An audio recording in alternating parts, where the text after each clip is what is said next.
You weren't officially graduating until you became a parent. Heyo. I think we only had one pregnancy in ours. I think we had 2 or 3. Hey, by the time you're 25 in Liverpool, you've got 6 kids. Like, it's fucking ridiculous. That's right. Oh, it's not that different when you live in a trailer park. Trust me. Yeah. You're lucky if you get through the trailer middle school. park of England. Yeah. I say that with love, of course. Moon, did you hear? I don't mean to open the stream here with a video.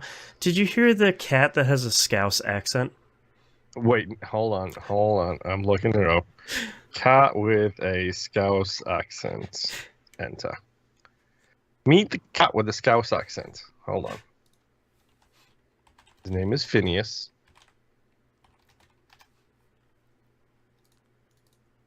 It's very good. Finn is a cat with CH, which is the thing where cats get the brain thing where Muscle they wobble twitchy. around. And he has a heck of a meow. It's really good. It is impressively there. Yeah. I found it because someone posted a video of a bunch of people on like Sky Radio or whatever listening to it, and this woman trying very hard not to laugh at this cat with this accent. It's that is essentially the tone of that meow is very much the tone of a Scouse accent. Yeah. Where it starts low, it gets high, and it just keeps fucking going. I love the Scouse accent so much. It's so good.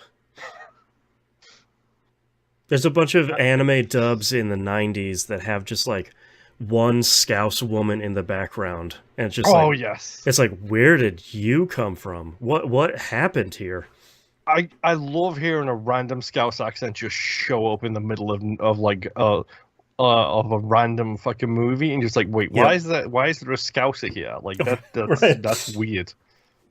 If anyone has never heard the Scouse accent, just Google it. You'll find probably a million YouTube videos of. You will. One of the most interesting accents on the planet. Someone did redubbed Toy Story as done by Scousers, and it's hilarious because it's super aggressive. Because Scousers are super aggressive. Spoiler alert! Sorry, I just died a little. It's great. If you want a good example of that kind of stuff, I love watching the. I can't even remember. There was a joke I heard once. It was like, yeah, in America, if you've driven 400 miles, you're still in the same part of the country. Whereas in England, if you drive 40 miles, the local accent has changed twice, and there's a different word for bread rolls. That's right. And there's some great breakdowns on YouTube of like, here is the different accents, and if you specifically do the northwest of England, you've got. Well, the northwest of the UK and Ireland, you have like 5 different Irish accents in a tiny little zone. You've got the Liverpool accent, the Manchester accent, the Yorkshire accent, the Welsh accent, all in like a tiny little radius. The Wild West. It's fucking hilarious to listen to the changes of it, especially considering how much Liverpool and Manchester fucking hate each other. And it's like, it's like, whatever. Like, I honestly don't really care. Like, it's one of those things that was before my time, so I don't. Unless you're a Man United fan, in which case that's still my time. And go the hell away. It's still my time, and go to hell. But there's a really, really great Liverpool actually put it up on the YouTube channel. I might have talked about it on the show, which was right before the Northwest Derby, which is Liverpool versus Manchester United. It's like a little mini documentary called Us and Them, and it's Manchester United fans talking about Liverpool fans, and people from Liverpool, and Liverpool fans talking about people from Manchester, and Manchester United fans, and it's this backwards and forwards, and it's like the shared history between Liverpool and Manchester is unreal. How similar it is, right? Especially when they break down the football teams, and it's like, yeah, look, we had a famous Scottish manager, and like there's Alex Ferguson and Kenny Dalglish and famous players, and there's all these other players, and it's really heartwarming because it is the similarities between both cities and the people who live in them. It's like, yeah, right. Maybe we should let all this bullshit go. Right. And there's a couple of them who make the point of like, yeah, you take football out of the equation, and they're an all right group of folks, and they make that point from both sides, and it's like, yeah, maybe if you could just get over this whole sports bullshit, you could just calm down for like 2 minutes. Yeah, like the thing I'm fine with a friendly rivalry. I'm fine with a heated rivalry. Give it the reason that match is so interesting is, and someone makes the point at the very end of the documentary, so I'm going to steal it.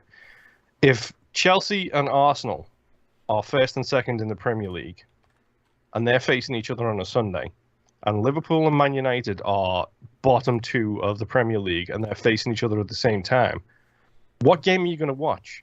You're going to watch Liverpool versus Man United, because that's the game that has the heat. That's the game that has the history. Doesn't matter where we are in the league, it's still one of the biggest matches in global football. But at the same time, it's like both teams have had disaster strike, and the toxicity, the bullshit male toxicity of needing to throw chants and songs about disasters that have happened to the other team in their face is beyond the fucking pale. Like, who cares? Yeah. Anywho's, you guys ready? Yes. All right. For all of my 4 games. Sorry, 3 games this week. Oh, there you go. All right. Starting in 3, 2, 1. Welcome back to another episode of That Video Game Podcast, aka TVGP. I'm your host, Boston, and joining me as always is Moonpeer. Hi. And the Nymph. Hello. Patreon.com/E1M1. Those ones are numbers like? Thank you. Please, if you'd like to hear more interesting things about England, please go listen to the patron-exclusive Outcast. It's all of the stuff we talk about before this episode starts. And we talk about a ton of food and not being able to pump our own gas and a cat that has a Scouse accent and way more wild things all in that episode. You also get early access to Critical Misses, which is Moon and I are catching up on all the media hits we missed.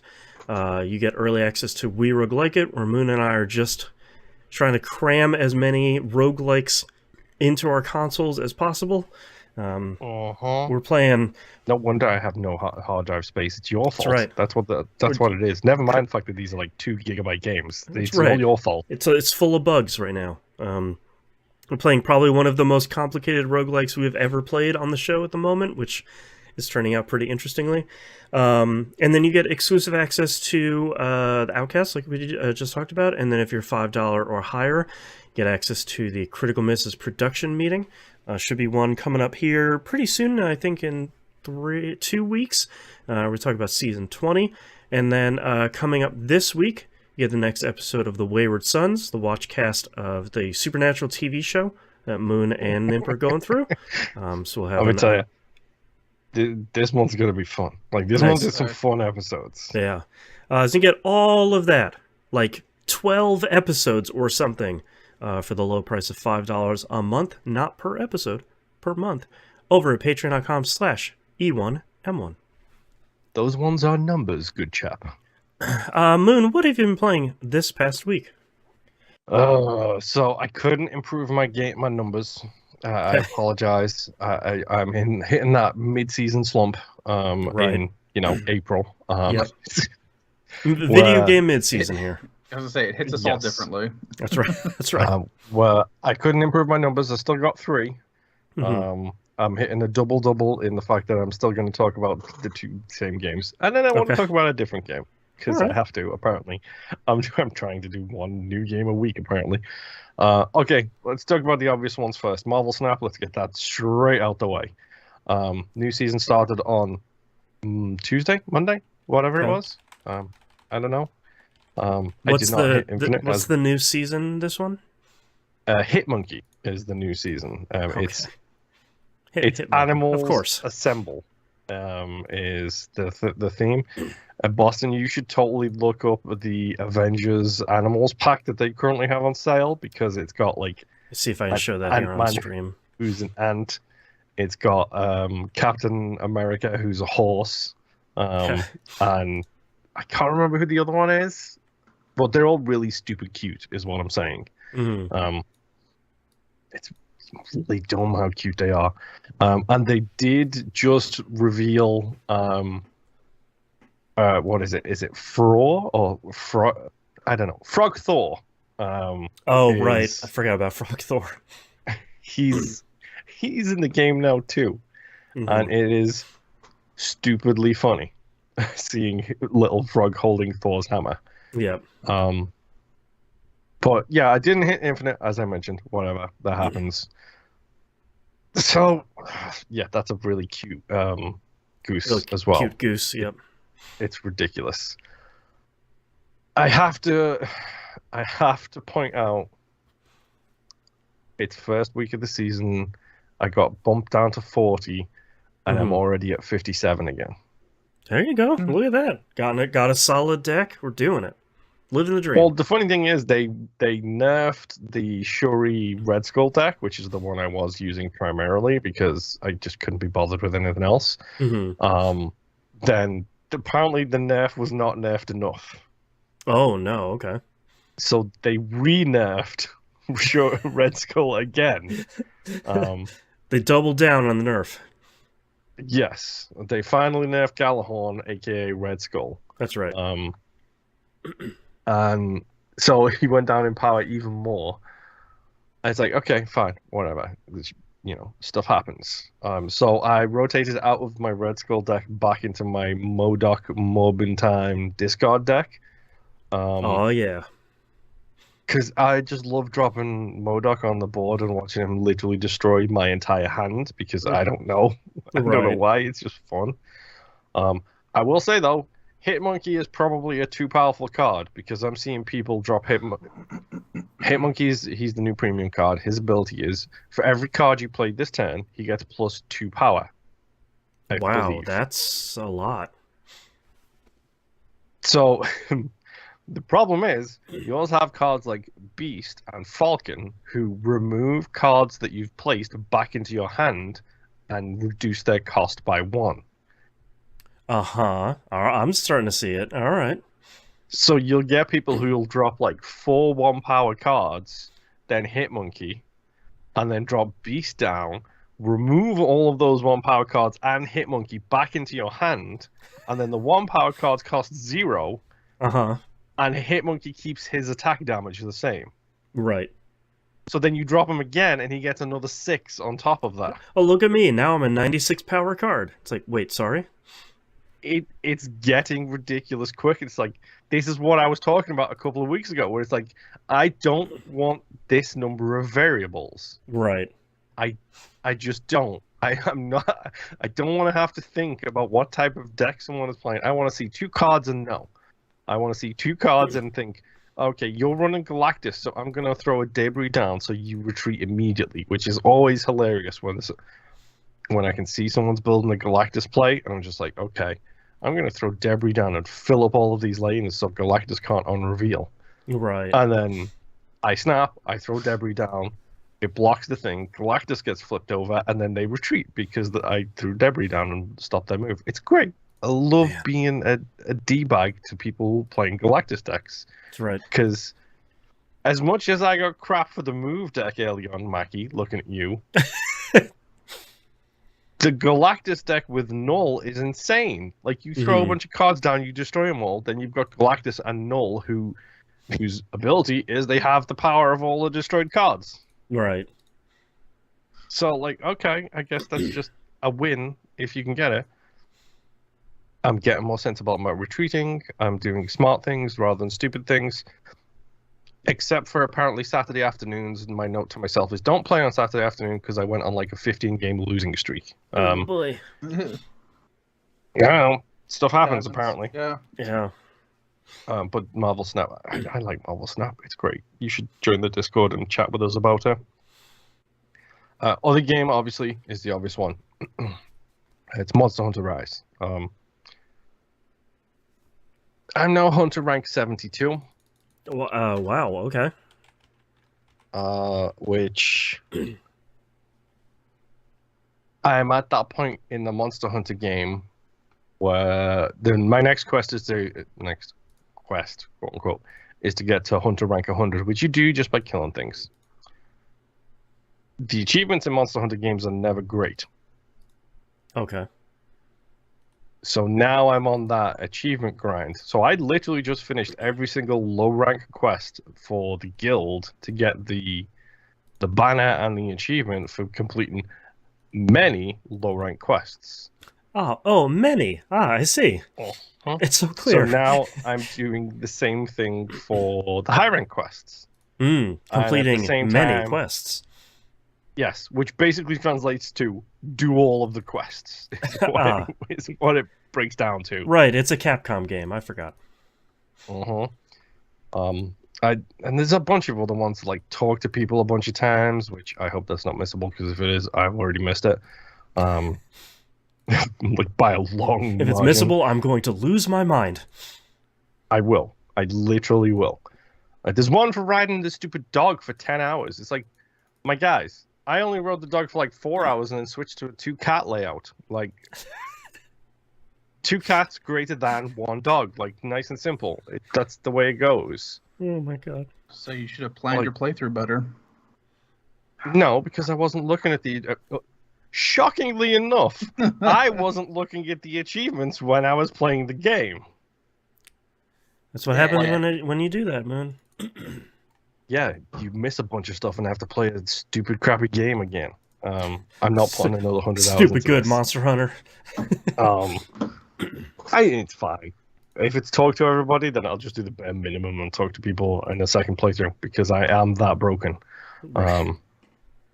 But no, the downside is now I'm starting to see all of the apex creatures, which are the regular monsters turned up to 11 and then smashed and turned all the way up to like 50 instead. That's right. I played Apex Legends. I know all about it. There is a reason they're called Apex. It's because they move faster, they hit harder. Like, everything they do is... They all have a Mozambique in their wings. Basically, yes. 100%. But no, it's Monster Hunter. I'm having fun. I will admit I did want to like get to... I wanted to stop at a certain Hunter rank just for the joke of it, and then I decided not to. Okay. I wanted to stop at rank 69 and then just be like, for the memes. This is my current rank. Yes, for the memes, for the giggles, for the laughs. Right. And then decided against it because, why would I stop playing a game I love for a joke? Right. I mean, who does that? I mean, come on. I don't know. Certainly not me. This is a serious profession, okay? That's right. Clearly. But honestly, at this point, I'm literally waiting until, I think it's April 28th is when the Sunbreak DLC comes out. Yep. Which is $30. Is that on Game Pass too, or only the base game? Only the base game is on Game Pass at the moment. I don't know if that's going to be on Game Pass, but at this point, I'm honestly just debating dropping the $60 to get both of them. $60 for both of them isn't that bad. Because it's 30 for the base game, and then I can do another 30, I think, because the Game Pass discounts to get the right, the DLC as you well. Already own it, yeah. So I don't know. I'm probably going to do that. The downside is I'm looking at I'm looking at lists of armor and being like, this is a really good endgame armor. The problem is this is all based off information on the Switch, and the Sunbreak DLC was available on the Switch like last year. So it's like, oh yeah, get this armor. It's like, I don't know what that monster is. So I have to Google the monster, and it's like, oh, this is a monster from the Sunbreak DLC. And I'm like, how dare you?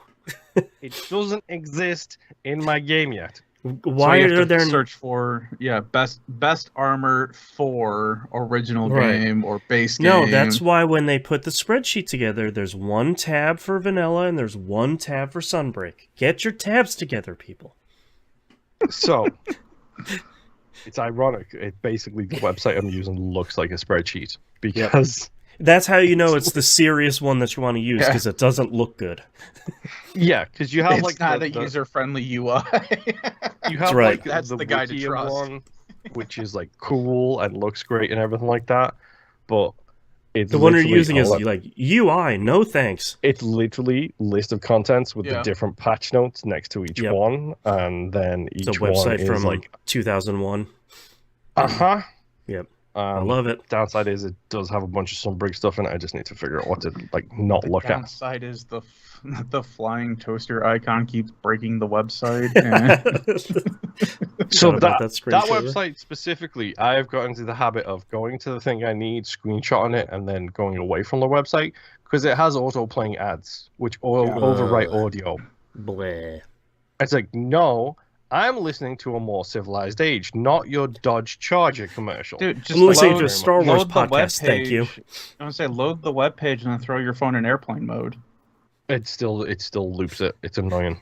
I don't know how they do it, but so I just literally screenshot the thing, and then it's like, cool, I'm just going to go to my gallery instead of your webpage. Yeah, that's way easier. But you know, I'm grinding out materials, getting my sweet gems, getting my loots. I have a problem. It's okay. We all do. This is why I tell anybody, anytime a new Monster Hunter game comes out, my friends, my family, significant others, I warn everybody, be prepared to become a Monster Hunter widow / widower That's right. / It's gonna be a whatever. while. Because this is my life now, and if you don't accept it, then you can then me and my Kazu say go away. That's right. Like that's all. Me and it my takes. Palico don't want to hear it. The Palico stuffy, like I do. They're very cute. Oh, much the is things that the things that the Japanese fans are doing with 3D printers are probably insane, right? So I shouldn't buy a 3D printer. Dude, I watched a guy make a 5-foot tall dice tower. That's cool. I can't. It I is can't- massive. Stop talking to me about how cool 3D printers are. I can't do it, man. Stop. Sheesh. Okay, so The- I The definitely best part. don't. Well, hang on. The best part about the tower is that it scrunches down, so Oh, you no. pull up the center, It's like twist it to lock telescoping? it. Yeah, and then keep pulling it up. Yeah, and then the top comes off of it, and that turns into the area that the dice eventually fall down into to catch it. Man. It is glorious. Wizards. STL Wizards. So Boston, can I expense a 3D printer? No. Good try, though. No, it's Monster Hunter. It's fine. It's fine. It's great. I love it. You know, if you like it, if you don't like it, you shouldn't play it. Boston, you should play it. Is what I'm saying. Yeah. It's right there on Game Pass, Boston. I know. Just a click away. It's literally Well, the app just a doesn't click work. away. Yeah. Mm. Just a console fire up away. Yes. And my final game this week is because, of course, I have to do stupid stuff, apparently. It's Paw Patrol Uh-huh. Grand Prix. Paw Patrol Grand Prix. The auto player. Yes. It's This is pronounced the game- Gran Turismo. There's not a D. Dude, let me tell you, if you could do VR in Paw Patrol Grand Prix, that would be hilarious. No. So, it is exactly what it says on the tin. It's a Paw Patrol kart racing game, except it's not karts, it's full-on vehicles. Yeah, it's all the vehicles the pups drive in the show. Yeah. Yep. Everest has the snowmobile. Chase has the police vehicle. I can't believe I know the name of the Paw Patrol animals now. You're feeling getting very there, man. impressed in You're on the myself. third game, aren't you? That's right. You're Second, ready to thank pick you. a favorite okay. pup. You're ready for Don't- the third game, yeah. Yes. That's My right. favorite pup is Boulder. Thank you very much, because he's a Absolutely. British bulldog and he drives a bulldozer. Thank There you. you go. So, if you ever want to get young players into car games, this might be the one for you. Okay. The reason I say that is because you cannot go off track. Great. You literally cannot go off track. And it has a really handy auto assist. So, Okay. controller specific, because it does have split screen and all the other jazz and everything else.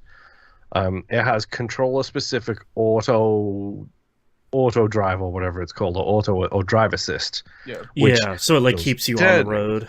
and the braking Right. and stuff like that. You just don't get the drift boosts and everything else that happens. Sure. But it what's really impressive about these games is it genuinely does understand that actual children are going to be playing this instead of like Mario Kart really does try, like Mario Kart 8 on the Switch really does try, but it still expects you to kind of drive a lot of the time, and that's kind of not in the skill set of some kids.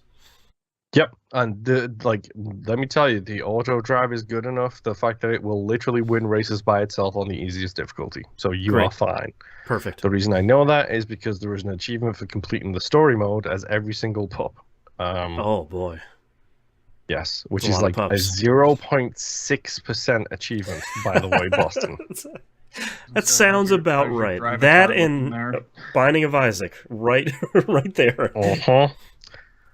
So you can literally hit go, not get the good start, and the thing will drive itself. Just start doom scrolling. Essentially, exactly.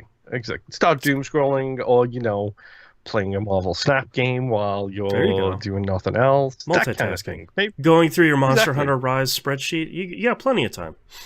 Exactly. So plenty of stuff to do. It's fantastic. But no, honestly, like the thing that surprised me the most about this game is how good it looks, because it does look surprisingly good for what I'm assuming is a relatively low-budget kart racer game. It's got all the voice acting and everything that you'd expect. The chicken hits the go light. We talked about the chicken with the last Paw Patrol game. Yeah, he hits the button that turns the lights from red to green at the start, which is a good touch. A fantastic little touch. But the thing that shocked me the most is how chunky everything is. Like, the cars are big. It's not like Mario Kart where it's like a little vehicle on your screen, or CTR had a very small vehicle, same with Diddy Kong Racing. Like, this is a big, wide vehicle that's like... Because in the show, they're pretty big vehicles they're driving, so that makes sense that they're kind of... they have them the same in the game. Yeah, and they also, like, everybody has their own special abilities. Like, Chase's ability is to put his sirens on and slow everybody nearby down because he's a cop. Right. It's a shame it's not Pig Patrol, am I right? Hey-o, got him. That seems a little power abusive, but whatever. Yeah, Hey, Boulder throws giant rocks at people, dude. I mean... It's weird. But no, it's a surprisingly fine game. Don't get me wrong, I don't want to play it for like 15 hours or whatever it's going to take to get that achievement, so I will happily snap my way through that stuff. That's not a problem at all. I have to see what team made this game. It's the same team who made the last Paw Patrol game. 3D Clouds. It's a good name for the a same studio. publisher. But no, I'm honestly surprised about how good it is. I'm surprised about how good it feels. Like, it's got a really solid drift mechanic too, which has the same jump and squiggle thing. Boston, why are you grinning? I really respect 3D Clouds as the developer that made this, and all they really make are Paw Patrol games? No, licensed character kart games. Like Gigantosaurus, Fast and Furious, Race with Ryan, All-Star Fruit Racing. Like, there's 9 games on here, and it's the same thing kind of over and over again. It's like, you know what? You found a real good niche, and you're just kind of doing that. I respect the hell out of that. It's Kairosoft for kart racers? Oh, yeah, 100%. Like, hey, man, we make good kids kart racers. You got a license? We got a game for you. Yeah, it's honestly, it's surprisingly good, and I'm sure in my trek to get all of the stupid easy achievement games, I will probably be hit. I know I have another Paw Patrol game. I also have. There's always another Paw Patrol game. Yes, I do also have the stupid DC Super Pets, like, which is a 3-lane runner, which is the shocker to me. Oh yeah, that's right. So look forward to that in the next couple of weeks. I did play some Minecraft Dungeons, but not enough to really talk about. But that's all I've really been playing. Nim, woof, woof, woof. Woof. So, I got a couple of short ones at the top here. My kids and I attempted to play No Man's Sky. There was a new update that came out. Yeah, because it broke my daughter's save file. There you go.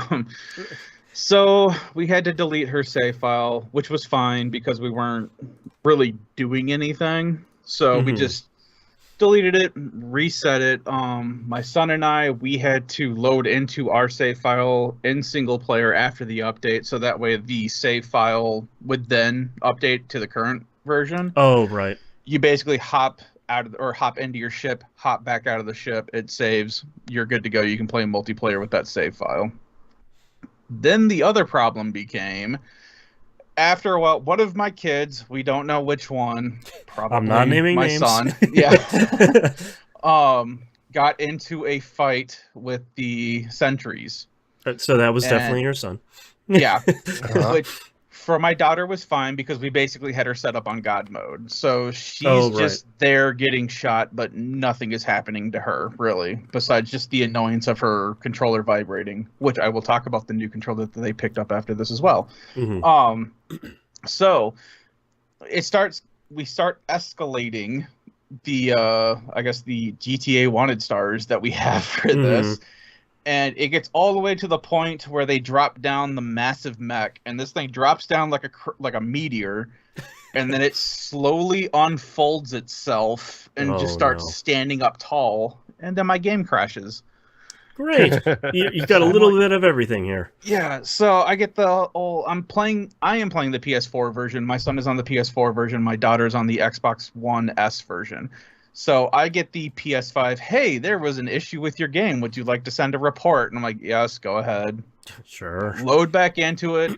No issues. Continue the fight. Hey, there's an issue with your game. Do you want to send a report? Like, yeah, okay. And then my daughter eventually gets kicked out. My son is not having any issues at all, but within like 5 minutes, my daughter and I keep getting kicked out of the game. Oh, I'm like, all right, we'll just have to call it here.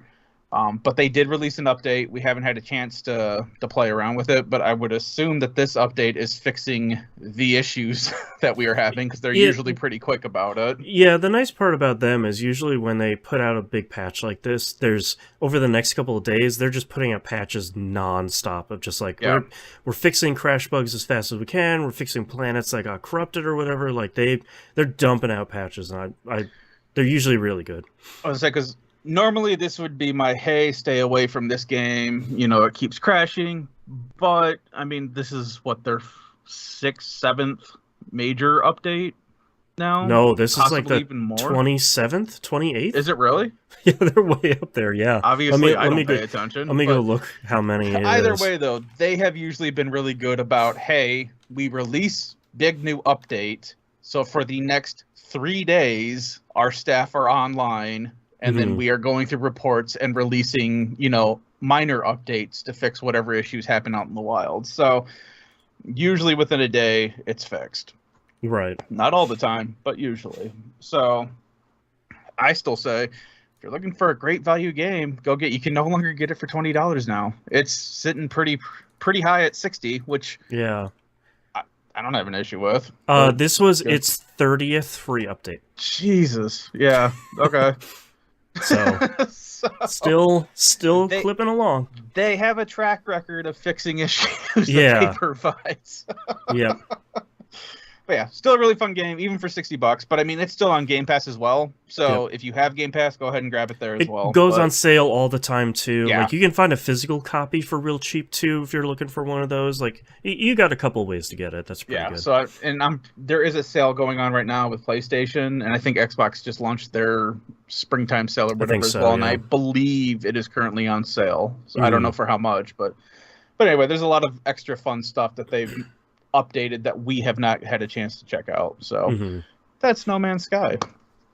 My next game, Angel, I, and myself played Battlefield 2042, and we were playing what they call the Portal mode, where this is the one that lets you play 1945, Battlefield Bad Company 2, all the old games up to this one, and including some of the maps in this one. Angel, I got to hear firsthand how much of a whiny bee that I can be sometimes. All right. Because we were playing 1945. That was what it stuck me into. And I could literally not get a kill to save my life in game. One of those where you spawn and then 2 seconds later you're down. Exactly that. Oh yeah. In fact, the video that you have up, this is the exact map that I was having issues with. Okay. It's a big snowy plain with some hills, but it's mostly just wide open space, so you can see everybody on the map almost at any given point. So everyone is playing a sniper. Right. So the moment I spawn, I get like maybe a couple steps from my spawn point, and then boom, I got sniped. Oh, Spawn man. to the next location, boom, I get sniped. So I'm like, you know what? I'm gonna be a sniper. Screw this. Right. It does not work that way for me. I'm sitting here, I am shooting people, I get the X confirmation that I'm hitting them, I'm getting headshots, it is not killing anybody. Oh man. And then I am just getting shot after shot after shot. I think we looked up my thing and I died like 15 times within the span of 5 minutes. Oh jeez. Just couldn't get anything going. And so I was just sitting there complaining. Angel Eyes sitting there talking. I was like, well, you know, this is a really fun game for its times. Like, dude, this mode sucks. I hate it. I hate this game. This is garbage. I hate everything. I don't want to play anymore.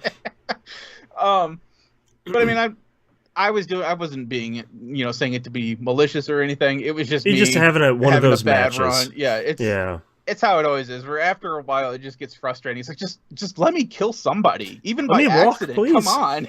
Yeah. I want someone to trip and fall and hit their head and die, and me get the credit for it. That's all I want in this match right now. That's right. So then we moved on to the next map, still in 1945 mode, and this one was a big open desert map. And at this point, I had discovered there was a weapon that I finally found that was fun to play with, and that was the the Bar M1918. Mm-hmm. It's basically an LMG, but you can put the fake World War II red dot on it, and it shoots pretty accurately, and you can do like single shot, and it doesn't just. My biggest issue with most of the guns in 1945 is whenever you do a shot, the gun just wildly swings in all directions. Oh. This one, it was pretty stable. So I'm at point B in this desert map. There's a pillbox, there's an anti-air gun next to it, and then every once in a while, like some Jeeps and armored vehicles will spawn in that location as well. So I run up, I take B, and I tell Angel Eye, I'm just going to camp here. There's a pillbox. I have a gun that I kind of like. I'm just going to sit here. This is my new home now. Yeah, and I will shoot anything that comes this way. But I am not leaving this box. Right. So as I am doing that, I am testing out the gun, and 2 people from the opposite team come up, and I was able to kill them with no issues with this gun. And I'm sitting here telling them, I was like, all right, cool, this is turning up. I'm really liking this gun because 1, it shoots straight, and 2, I was actually able to kill somebody with it. And all I'm doing is I'm just holding B for the most part by myself, and every once in a while you can still, I don't know, I doubt you could in the original 1945 game, but in this one, since it still has the 2042 engine, you can mark enemies and so that other people can see them, and then you get points for one marking them, and if someone gets a kill, you get additional points as like a spot assist. Oh, okay.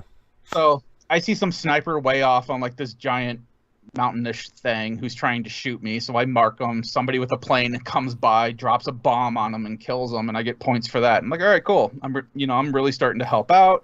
A couple more guys show up. They try to take the AA gun. I kill them because they don't know I'm there. That was great. And then out of nowhere, this plane comes up and drops like this massive bomb on B.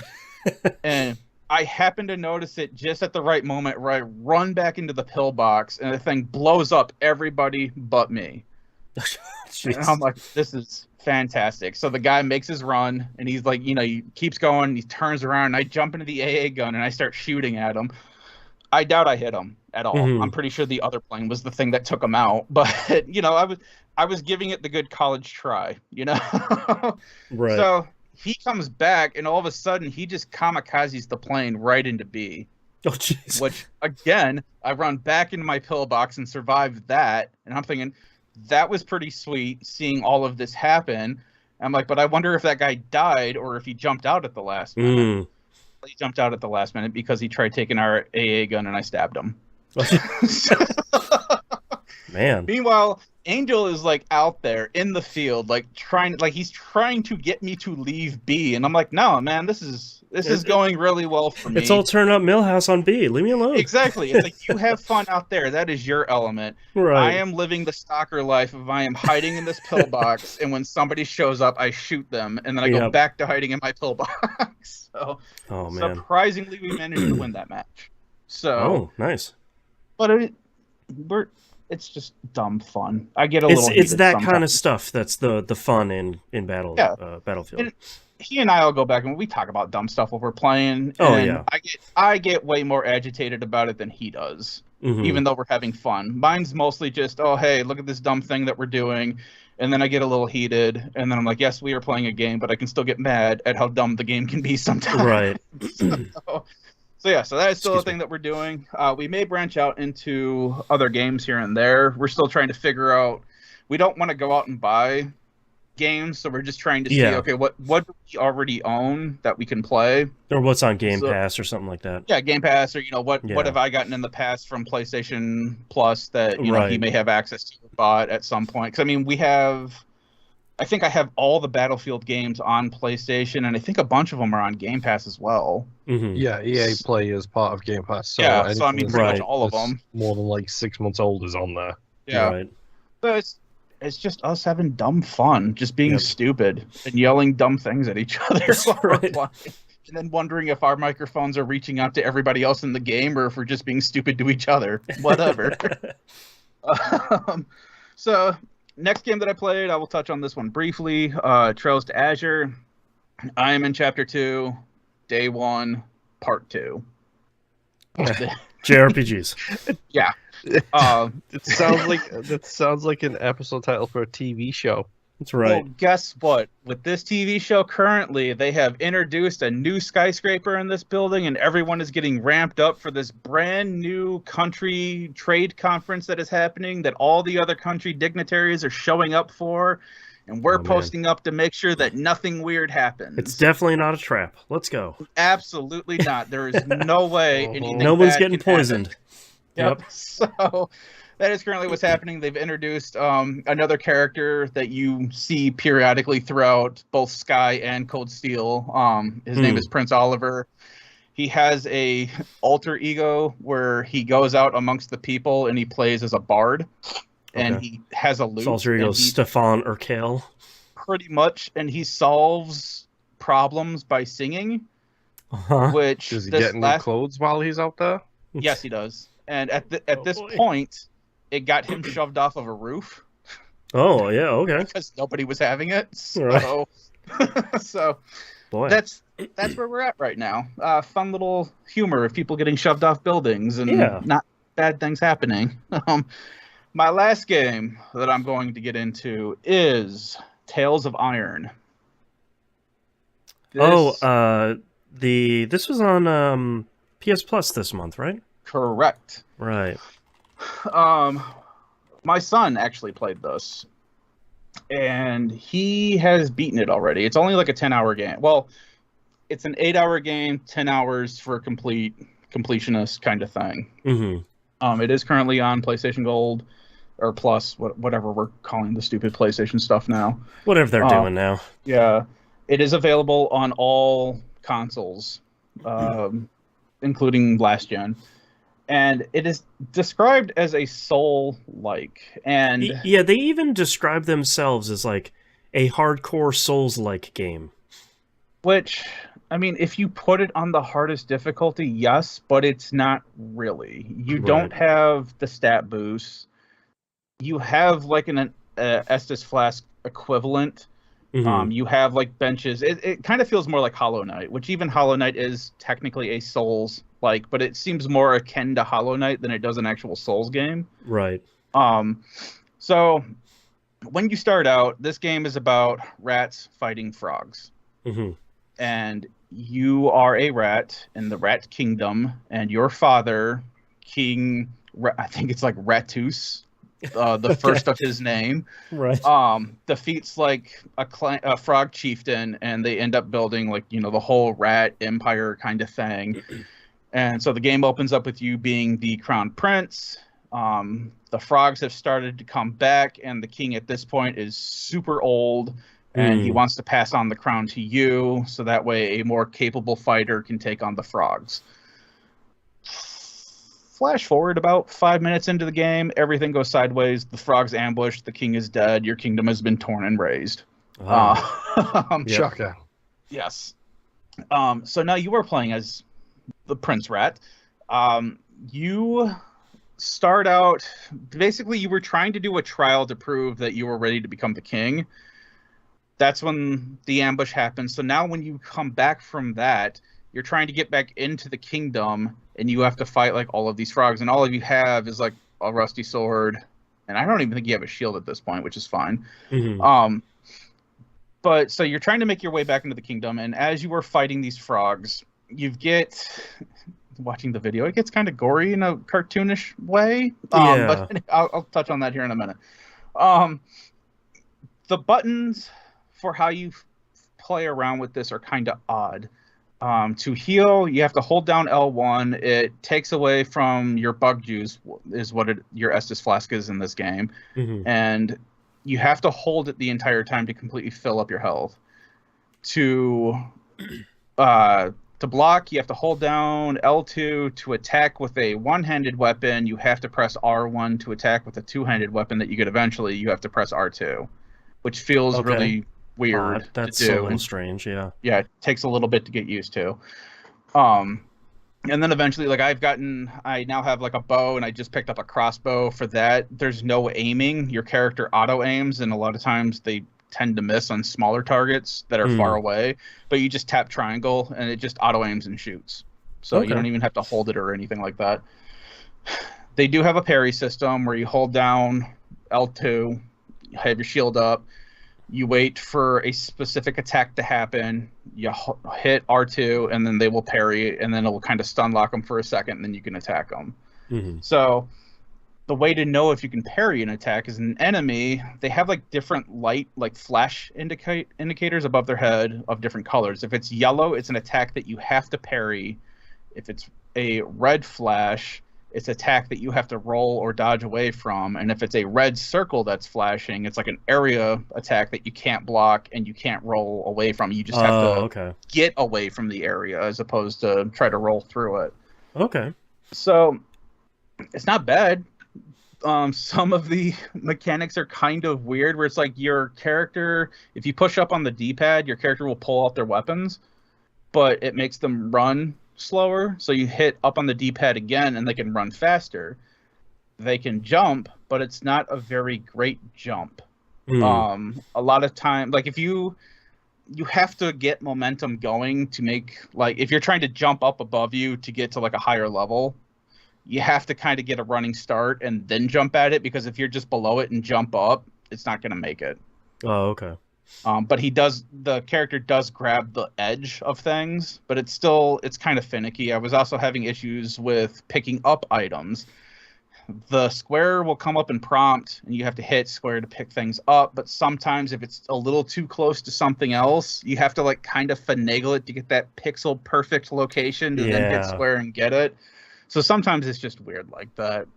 But the combat with the weapons that you get, you start out with a crappy sword, and for your armor and your weapons, there is a light, medium, and heavy version of it. And you do have a weight restriction, which eventually makes your rolling turn into a fat roll like a Souls game. So you can, change how, like, you can kind of do it where it's like, I got a light helmet, but I have like a medium, body armor, and then I have a heavy shield. And that still keeps me within that like featherweight so that my rolls are good. So you have some customization with that. Like currently my character has this pumpkin head. It's basically a jack-o'-lantern that he threw on his head. To which I keep joking with my son about how I am now the Pumpkin King. So you can change it up like that, and there's also the armors can be specific to certain enemies. So when you put on armor, there's 4 different enemy types in the game. Some armor will defend better against like frogs as opposed to like bugs. Depending on what you're getting ready to fight, if you know ahead of time, you can switch your armor so that way if you're going up against frogs, you pick the armor set that'll give you less damage from frogs. And you can keep changing it up like that.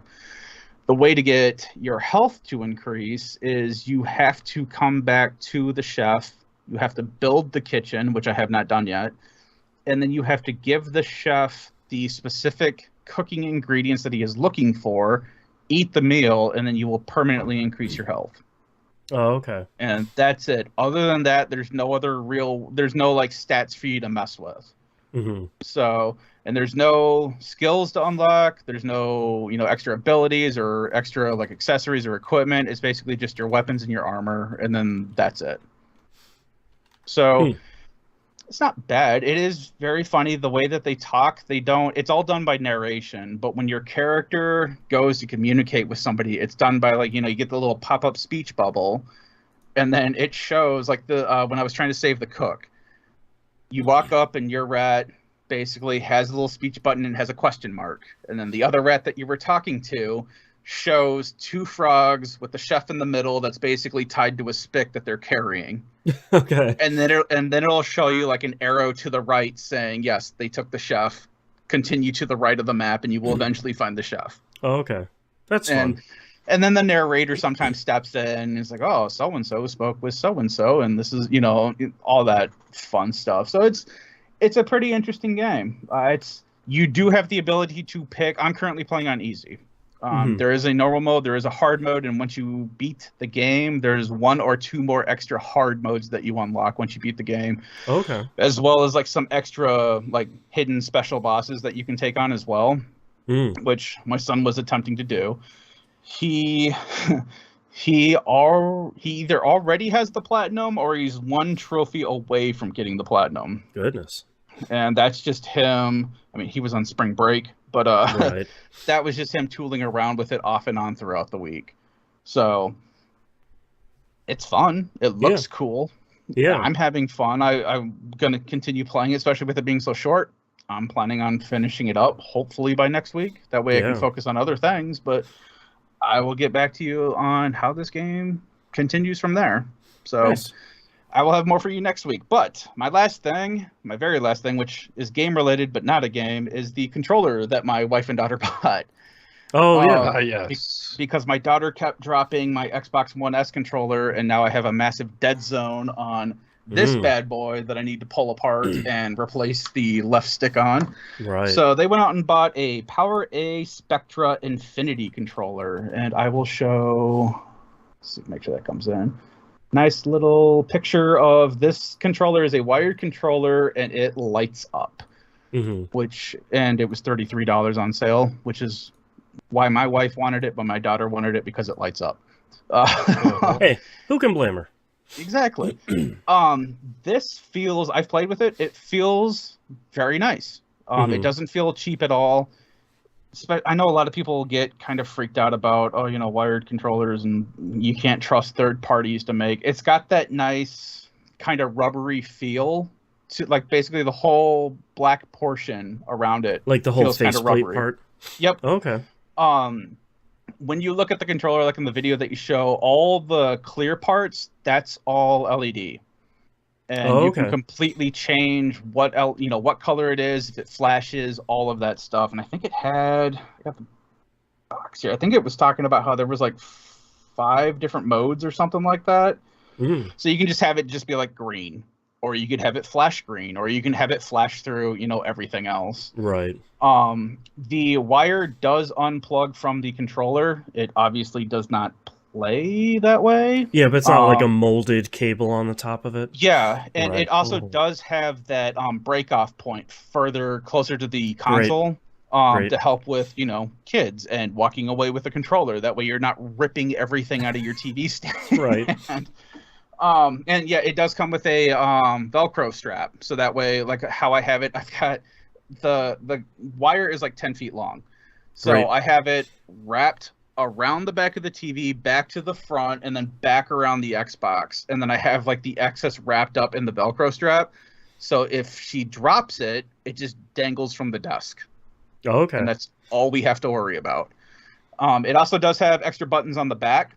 So, and you can it has 3 different trigger lock settings, just like the Elite controller, where you can put how far down you have to press it before it activates. That's nice. So it's a really nice controller, especially now. Feel like we're in the day and age where third-party controllers aren't just automatically garbage. Yeah, it's not the old Mad Catz days where it's like, I get the third-party controller. Thanks. Even Mad Catz every once in a while had a pretty good win. There were a couple GameCube controllers that were pretty good, but most of their products were not great. But yes, this one in particular, so far, whole weekend, my daughter loves it. My wife loves it. We have a second one, and my wife was like, maybe we should return it. And I'm like, maybe you should just hang on to that since you got both of them on sale. Yeah. So, it can never hurt to have another controller around. Exactly. So we've still got one in the box as well. But it feels good. I played with it a little bit.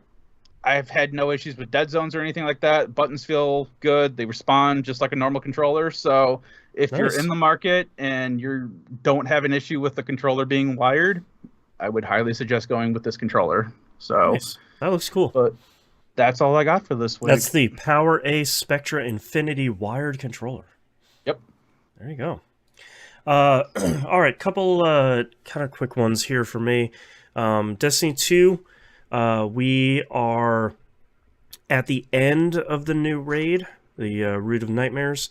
We have learned the mechanics for all of them. We kind of play all these encounters a little bit differently from everybody, so you kind of know the basics, and it's like, all right, now how does this work for our team and kind of our team composition?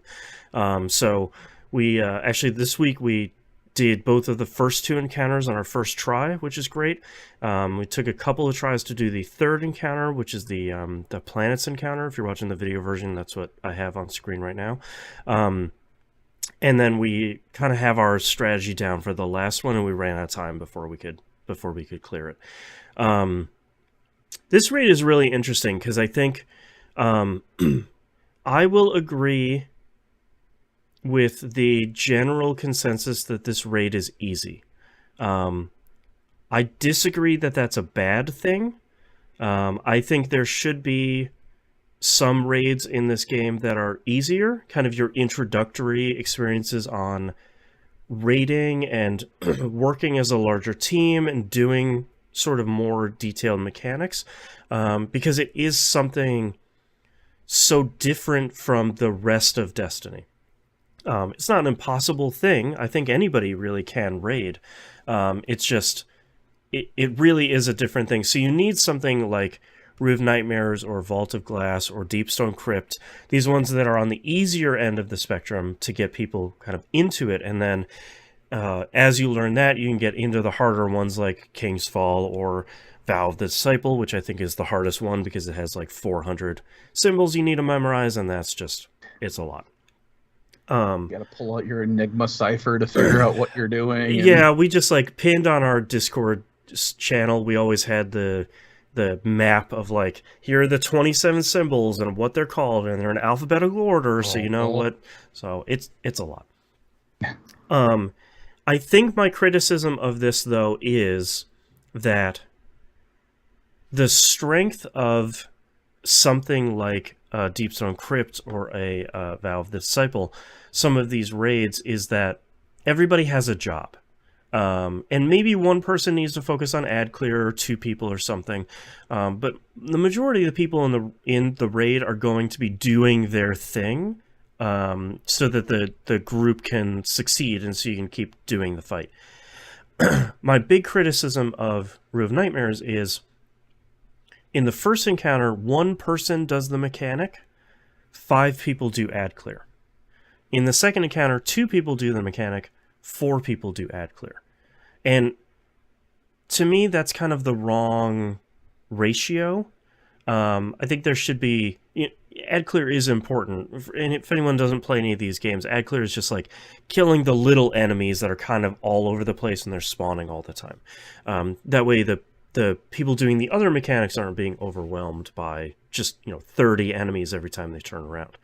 But I think the ratio is a little off in this one, where you have one person out of the 6 people doing the mechanic and then 5 people are doing ad clear. I think that's where it gets a little bit like, not enough people are kind of doing the mechanic, and I think that's a little bit frustrating. Yeah. I'm saying it makes it seem like it'd be a lot easier for the encounter to go sideways very quickly.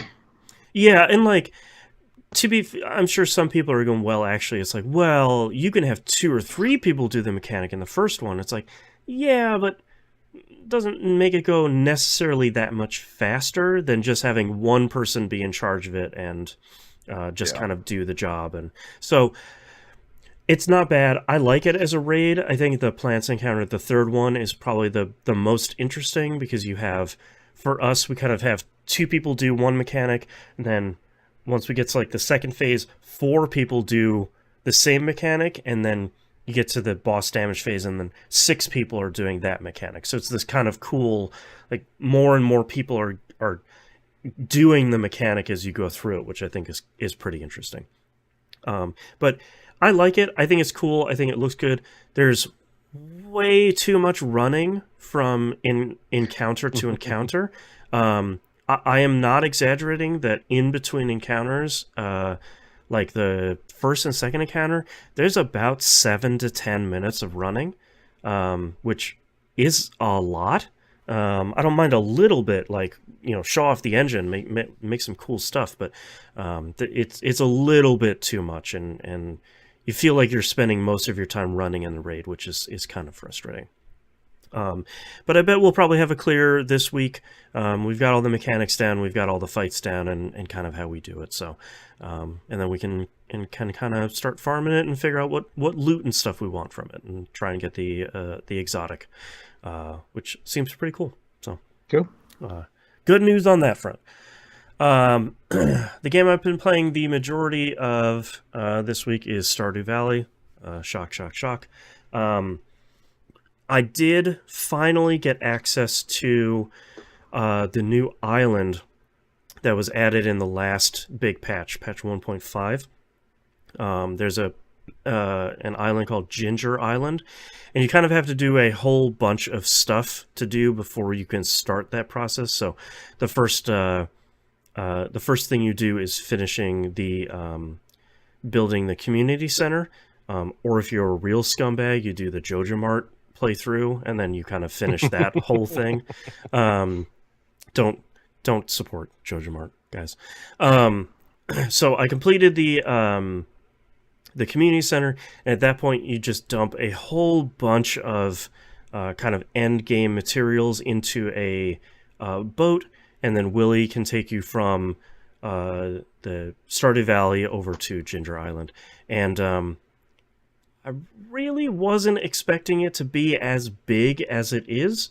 It is 4 or 5 big zones, kind of like how the main Stardew Valley is. Like, you have your farm, and you have the city, and you have the beach, and all this stuff. Like, each one of these large zones. Ginger Island is 4 or 5 of those style zones, and each one of them has a whole ton of puzzles in them, in interesting ways that you have to kind of solve all these puzzles to get a material to upgrade and unlock more stuff in the island. So it has so far been a pleasant surprise to go there and be like, oh, this is way more and way bigger than I was really expecting, especially for a free patch to have. Just like, oh, we put a new area in here, and whoops, it's gigantic with a bunch of NPCs and a bunch of quests, and I haven't even unlocked everything. I actually, earlier today, I got to there's a new dungeon in there that's kind of harder than the rest of the stuff, and the combat, if you played Stardew Valley, the combat is not great. That's like the game's one downside is the combat is serviceable, I guess is probably the nice way I can put it. Essentially, you go into this volcano, you have to, in one run, go through 10 floors of the volcano, and then you unlock the forge at the end. And unlock the forge, excuse me, and you can use that to upgrade weapons or your equipment and stuff sort of beyond the point that you could upgrade them in the main game itself. So I'm excited to dig through some of that stuff, and my kid has been off just like Nymph was saying, my kid has also been off on spring break this week. So what's the most kid-friendly game you could possibly play? That is Stardew Valley. So that's Mortal Kombat. That's right. That's why we've been playing. My wife and I have actually been playing a little bit of Diablo 3 together because she was watching some of the footage of Diablo 4. She's like, hey, we should play Diablo together. And I was like, all right, let's hop into Diablo 3. And that has not been, unsurprisingly, not been super kid-friendly. Which, you know what you're getting into at that point. You're going to need to learn about the evils at some point. That's right. They have the Nephilim and Sanctuary. Like, this is all important stuff. They're not teaching you this in school, kid. Yeah. Don't put the jewel in your head. Yes, most importantly, if a demon turns into a jewel, don't put it in your head. If an item talks to you, just walk away. That's right. Throw it into a volcano and get out of there. So yes, Stardew Valley has been very good. My last game here, Loop Hero came out. Oh crap! I forgot about the. I played this too. Yeah, Sorry. Yeah, it came out on Xbox and on Game Pass this week. Hey! Shouldn't you not be playing that? Don't you have to wait? Well, I played it a little bit because my interest was, boy, I bet this doesn't work on a console. If you don't have like a touchscreen or a mouse or whatever, very mouse focused. I really bet this doesn't work. Shockingly, it actually works really well. You're kind of using your 4 shoulder buttons to control the 4 quadrants of the screen. So like one button on the right is your equipment, one button is like the top menu, one button is your cards, and it's a benefit because Loop Hero, the actual gameplay in the middle where your little hero is going around the loop, that stuff plays automatically. So you're not... The great part is you don't have to micromanage that stuff, which I think works in its favor for you playing it on a controller.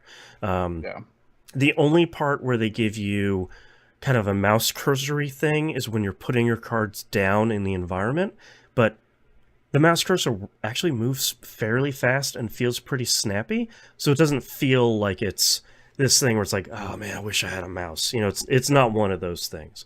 You can too completely skip the button controls and just use your right stick, I think it is, to completely just move the mouse wherever and do whatever you need it to do. I had no idea you could do that. Yeah, so you don't even need tip. The hot buttons work for quickly getting over there and holding them down to do that, but you can just, like, I keep doing it with like the cards for the land. Yeah. Where for some reason I can't get my mind to think, oh, just hit, what is it, left trigger for that one to automatically bring. I just always drag the cursor down there, grab the card, and then drag it back up to where I want it. It's nice to know you can do that because sometimes, especially in the menu for your camp, a lot of times I'm like, I just need to click on this thing over here. Like, how do I get over?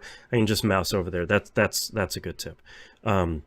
If you haven't played Loop Hero, it's really great. It is an kind of I don't know if I'd call it an auto battler, but it's kind of like an auto adventure. Your little adventurer fights and walks around this loop as many times as it needs to either die or escape or spawn a boss. And it's your job to kind of craft the world around the loop that they're running. And it's cool. It's a really cool game. It's a really like kind of fun, unique little thing. And I'm really happy it's on Game Pass. I'm really happy that it works really well on controller because I think this is a place where it could really shine because I don't think enough people have played it. So look forward to it. Hopefully in the future we roguelike it because it is a roguelike and it's good. And pro tip, if you ever think to yourself, I might be able to do one more loop, just stop. You're not. Just get out of there while the getting's good. Yeah. You know the answer to that already. But that's all I played this week. So let's take a break. Yep. Him. Just gonna run to the bathroom. Alrighty. I'm gonna open up my door because it is hot in here. Yeah, it's getting a little toasty in here. Oh man. How's everyone doing in chat? How are we all doing today? We might as well check news stories while we're here. Welcome to my one-man show. Burr, burr, burr. Oh, there's only one news story. Cook Serve Forever launches in early access in May. Ooh. I have always wanted to play one of these Cook Serve whatever games, and I have never really tried them out, and I think I would like them. As chaotic as they are. Let's see what is... Also, they have some sort of connected story in them, which is wild. I think you're running a food truck like after the apocalypse or whatever. But this is some Vanillaware looking food here. Like they really went above and beyond. Goodness. It's also a good reminder that it's nearing dinner time and I'm hungry. The nymph has been away longer than I expected. Alright, that looks pretty cool. I like that. I don't know what else happened this week. We only have 2 news stories. I haven't seen the Mario movie. That came out this week. I was thinking about taking my kid to go see that this week, and then we all got some horrible chest cold that my kid brought back from school, so I thought, well, probably not a good point, not a good time to bring that to the movie theater.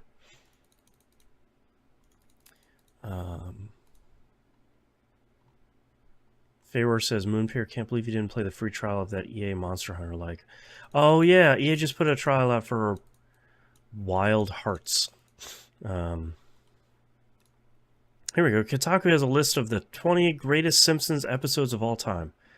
That won't be spicy, right? Can I put this on stream? Sort of.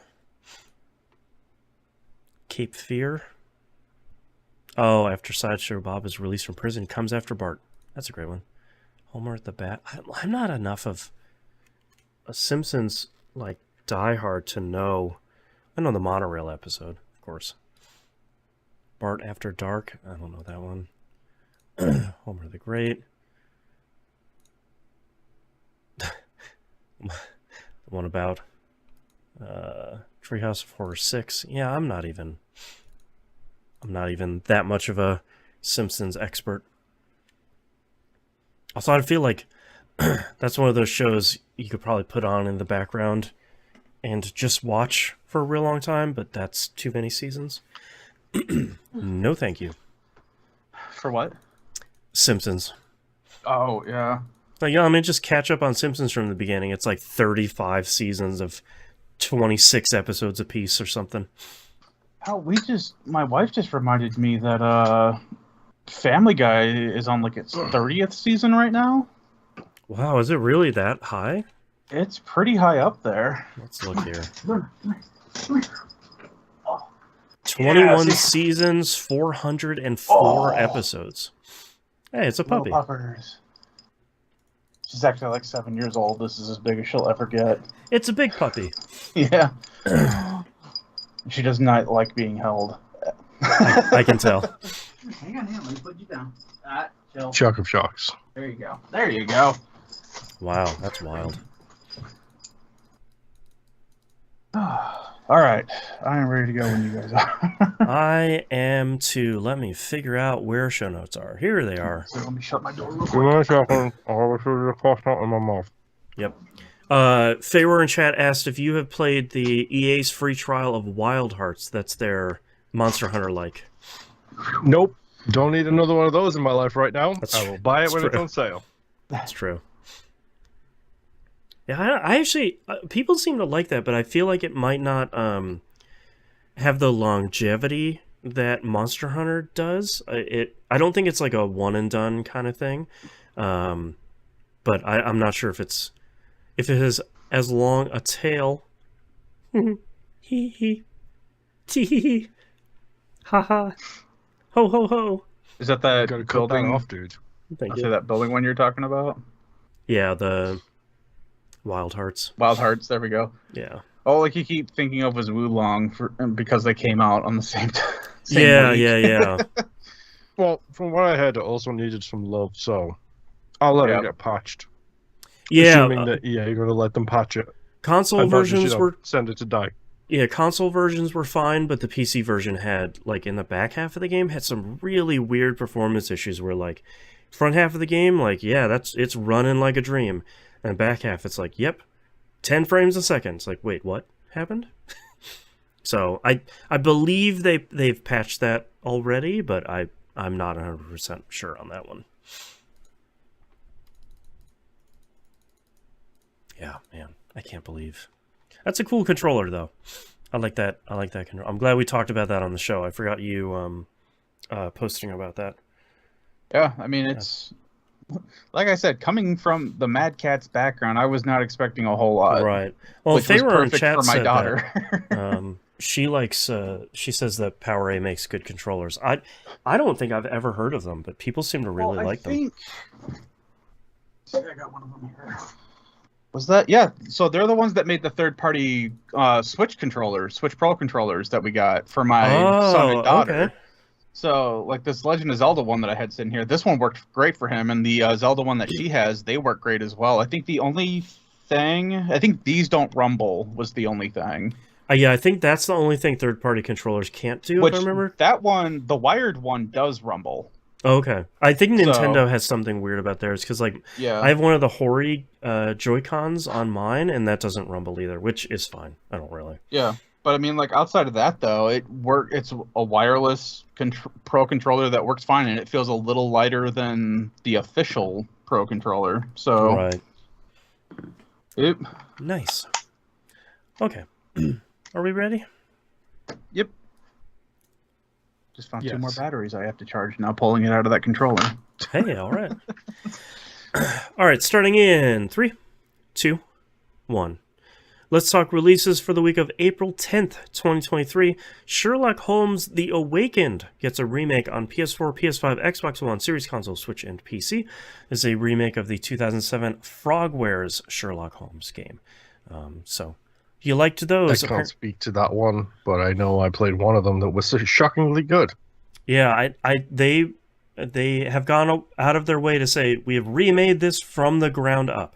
So, this isn't remastered, they just made the whole thing again. So just looks pretty. Yeah.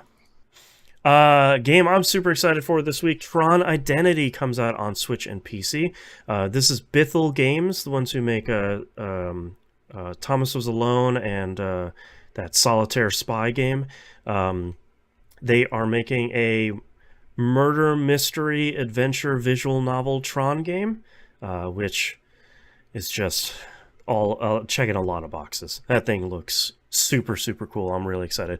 Wish it was coming to more stuff, but if you read Mike Bithell's Twitter account, it's very much like, oh yeah, it's on the Switch. Wink, for like maybe a year. Wink, wink, wink. So, you know, keep an eye out for a little bit. It's probably just a timed exclusive. Ghostwire Tokyo comes out on series consoles. That is Game Pass day and date, if you wanted to check that out. I think that's also on PlayStation Plus this month, too? No. Where did I grab that from? It goes on... It's not Plus, it's the Elite or Premium or whatever. Oh, yeah, whatever. The game collection, so it's not the monthly Plus thing, but yeah, one of the essential... It's the other Plus thing. Yeah. I want to check that out someday, because I don't like games where people are like doing magic stuff with their hands in first person, but everybody seems to really like it, so I should at least probably try it. Tango it looks really cool. Stuff. Yeah. Last but not least, Mega Man Battle Network Legacy Collection comes out PS4, Switch, and PC. This is a collection of the 10 Game Boy Advance Mega Man Battle Network games across 6 titles. So if you never kept up with that series, some of them are like Mega Man Battle Network 5, blue version and green version. So they have like the 2 versions. So all 10 of them are all in one collection. And I saw a note the other day that apparently there were... This happened a lot in the Game Boy Advance days, where it's like, oh, if you go to like a Japanese convenience store and put in this code they give you, you get a special item in the game. They put all of that stuff in the base game now. So like all the promotional items and levels and stuff, all of that stuff is unlockable in the game. It was like 300 items or something like that, wasn't it? It was a ton. Lot, yeah. So I like that. I really like it when games do that though, instead of like, oh yeah, we did do that with 7-Eleven, right. Anyways, no, we didn't do that. So it's nice to see all that stuff in there. Let's move to a news story. Shockingly, we have 2 handheld news stories this week. First, we're gonna start off with Asus came up with a April Fool's joke this year of their ROG Ally. They have their like sub brand of Republic of Gamers ROG, and they're like, look at this cool thing. It's like a Steam Deck, and it's faster, and it's lighter, and it's white, and it's cool. Anyways, April Fools. And then 2 days later, they're like, actually, it's not. We're really making that. That's an actual real thing. That's like, why didn't you just announce it? Because like, you're an actual computer maker of some repute that is making a thing that looks cool. Like, you could just play it seriously. So they announced that they have an AMD Zen 4 RDNA 3 CPU in it. Has a very modern and kind of low power CPU that is still pretty performant. The screen will allow 120 hertz at 1080p, and it will run Windows 11 natively. So if you haven't paid attention to the Steam Deck, you can run Windows on Steam Deck in kind of like an alternate boot mode. But Steam Deck's whole thing is like, oh, we're running Vulkans, we're running Linux in the background, and we're doing our own OS. But as a result, there's a bunch of games that don't play well, and this one's just going to run Windows 11 natively. No word on price, release, battery life, etc., kind of all those things. They released the specs and the weight specs. It's like a little bit smaller than the Steam Deck, and it's about 80 grams lighter. So it's pretty light compared to the Steam Deck. I think, obviously, the main question here is battery life. I think with the CPU there, I think that's good for battery life, but then they say like, yeah, screen tuned to 120 hertz. And it's like, well, okay, that's probably going to take a lot of that battery life there. But I don't know. This seemed like kind of a neat thing. I with the Steam Deck being so popular, but being not really underpowered, because that's not really the point of it, but not being super powerful, I wonder if there is a market for an actual PC manufacturer, not like, oh, there's this cool one coming out of Korea that's like $2,000 and it's really good, but you could just buy a desktop or a really great laptop for that same price. So a lot of questions, but this is one I'm probably going to keep an eye on. And hopefully it's not like, yeah, we're coming out, it's $1,300. Like, you messed up, man. You did the wrong thing. So keep an eye on that one. And other news story this week, got a rumor coming out of Sony that they're working on a new handheld. And hey guys, we've got 2023's Sony Gonna Sony story. This is codenamed Q Lite. It's not a new Vita. It's a PS5 remote play only handheld. So let that simmer here for a second. PS5 only, remote play only handheld. The rumor that people are hearing is that essentially it's a DualSense controller with an 8-inch screen in the middle of it. It's a 1080p resolution, can do 60 frames on that. So the controller has all the DualSense stuff. It has adaptive triggers, haptic feedback, the microphone port, like the microphone on, the headphone port, and all that sort of stuff. But boy, just seems like a real Sony decision to say, hey, let's make another handheld, which is kind of a bad idea to begin with. Let's make it a remote play only thing, the technology that kind of doesn't work really well. Hey. Hey, you haven't even got to the kicker, which is they're going to announce it as like $600. 100%. Like Something stupid, yeah. this seems like such a blisteringly stupid idea that it has to be real and it has to come out because that's a Sony thing. Because the other rumors we have right now is that there's going to be a PS5 Pro, which is also blisteringly stupid. Because like we were talking about in the Outcast, patreon.com/E1M1, The ones and numbers. we don't really have a lot of games that are pushing either one of the new consoles to their limits. And now people can actually get their hands on both of those consoles, which is nice. And then the other rumor is that they're going to release a external Blu-ray drive for the PS5 and then stop selling the PS5 that has a Blu-ray drive built into it, because that just sounds like literally the worst idea you could have. Yep. Is it just me?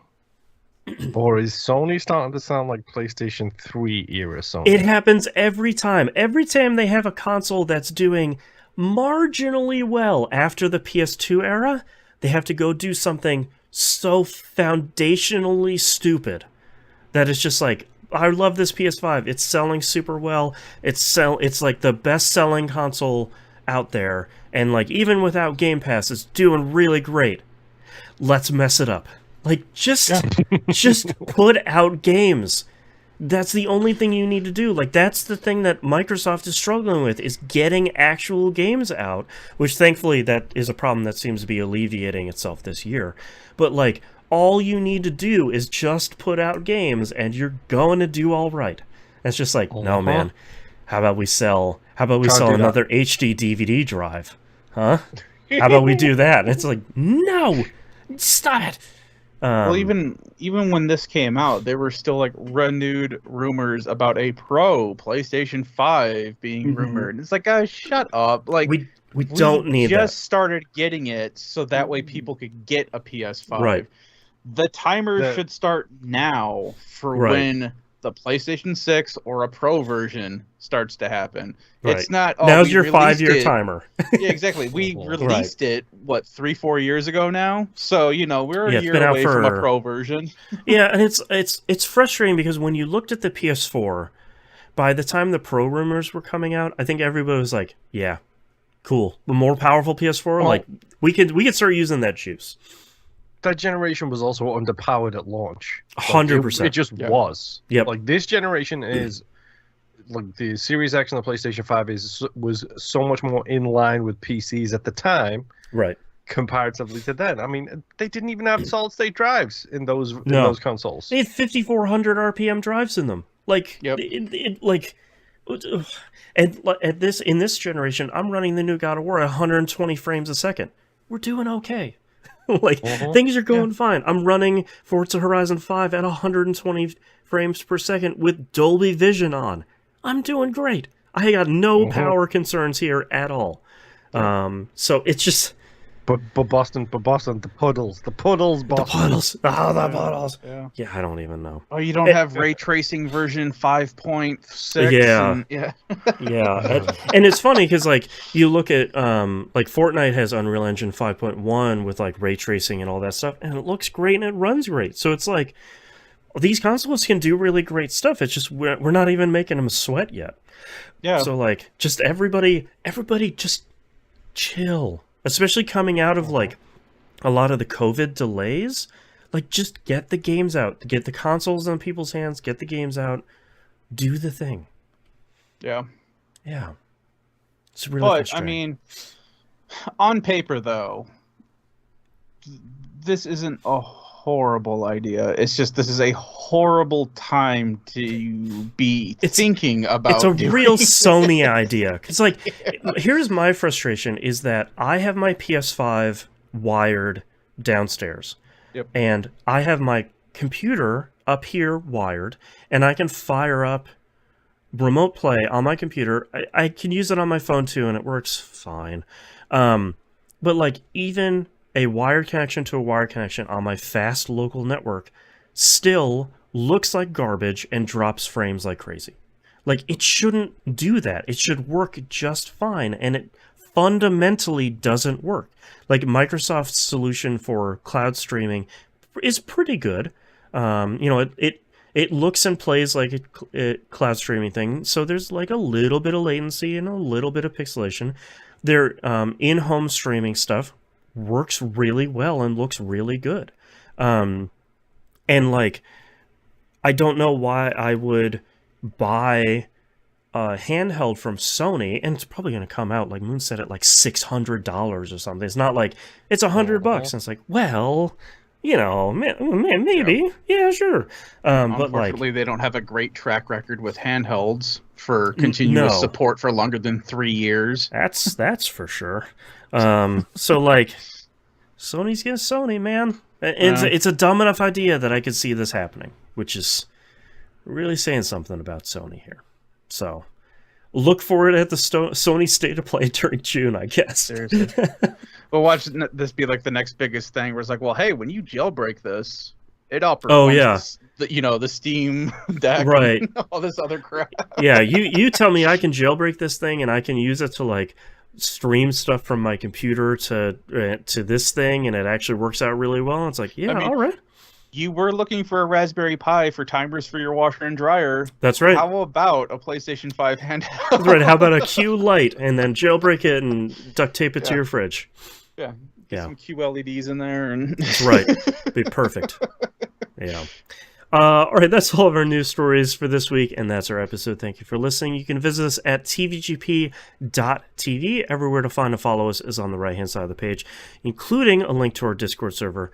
Please hop over there. Come join us. We got the best community on the internet. It's not one of those Discord servers that has like 400 channels. You got to like emote in a welcome channel to get access to everything scrolling at Mach 2 at all times. It's very chill. Very relaxed. And don't forget to sign up for a patron, patreon.com/E1M1. Those ones are the numerical digits one. Talked about all the bevy of episodes you get every month for your money. The $5 a month tier is the recommended one. Say that again. Your patronage over there helps us pay for the hosting. It was just the first of the month, so all of that stuff dropped in my inbox, or Libsyn saying like, hey man, thanks for paying a lot of money for all these shows. And I'm like, thank you. Just silently crying over here. But your support helps pay for that, and helps pay for all of these Adobe products, which are just getting dumber and more expensive. Thanks for this new patch for Audition, by the way, Adobe. That made it way worse. Appreciate it. So you pays for all that stuff. If you can't support us financially, the best way to support us is by sharing us on social media, telling your friends, liking and commenting and subscribing on YouTube. All of that stuff genuinely does help. We don't have 5 million subscribers or anything, so any support does help over there, and we do greatly appreciate it. We greatly appreciate you listening and watching, and we hope we'll see you all next week. Bye. Bye. All right, Nimp. What are your titles? I have The Nerf Was Not Nerfed Enough. 2 cats greater than 1 dog, with the greater than symbol there, which will probably break the title. Probably. Get Your Tabs Together. STL Wizards, and Don't Support JoJo Mart. Moon, what do you have? Renerfed 2 cats greater than 1 dog. For the memes, Monster Hunter Widow, Kairosoft for kart races, Mad Catz Dayz, all Z's for the record. Don't Put the Jewel in Your Head, and Foundationally Stupid. Foundationally. I say it and then I forget. I have to spell it. I have That's a Cute Goose. I switched to a 2-cat layout. The Nerf Was Not Nerfed Enough. Kairosoft for kart racers, and Foundationally Stupid.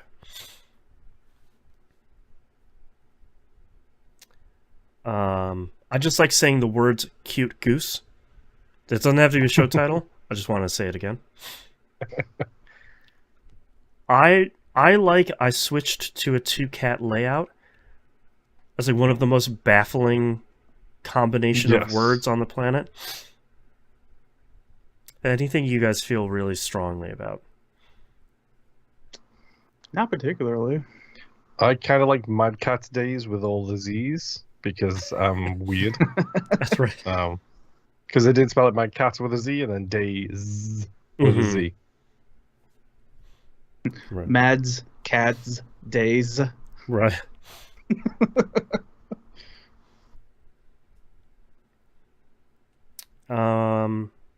Is there anything good with either, to be honest? Yeah. Which one do you guys have a funnier response to? Because I'm not married to either one of them. None right now, dude. Yeah. Doesn't say.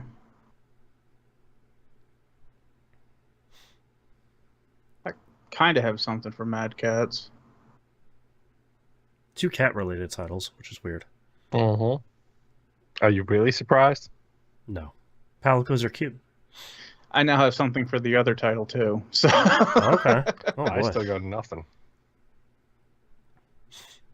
Well, Nymph, the important question is which one is funnier? I mean, what is humor really when we get down to it? What do you find funny That's on right. on a personal level? Well, I'm glad you asked. Farts.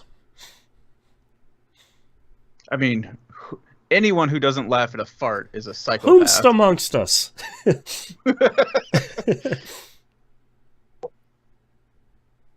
I don't know. Boston, flip a coin. All right, so I'm gonna do the Google flip coin again. So heads is 2-cat layout, tails is Mad Catz. So flip coin. Preparing to flip. It's tails. So Mad Catz stays. Okay. You failed me, Google. If you wanted the other one, then we go with the other one. No, it's fine. I don't really care. I just want to be mad at Google for a second. Just keep flipping until you get the one that you want. That's right. Like, oh, that. Oh, it didn't. It got a 404. That was really weird. Anyways, try it again. Oops, wait. Got 403 that time. That's weird. Anyways. I think I've got something. I think. All right. Okay. All right, starting in 3, 2, 1. This is That Video Game Podcast, episode 807 for April 10th, 2023. Mad Catz Dayz. Plug it in and break it. We're a bad friend if you gave that to somebody. You're always like the least popular friend, where it's like, oh, I got the Mad Catz. Cool, I see where I sit. Thanks. I'm sorry. Cool, I'm going to go home now. Player 1 does not use third-party controllers. That's right. I don't care what you say. Yeah. The worst part would be when you have that friend and you just started bringing your own controller to their house. Right, exactly. 100% did that. Yep. Yeah. All right. Thank you very much, everyone, for watching and listening. We'll see you next week. Bye. Bye.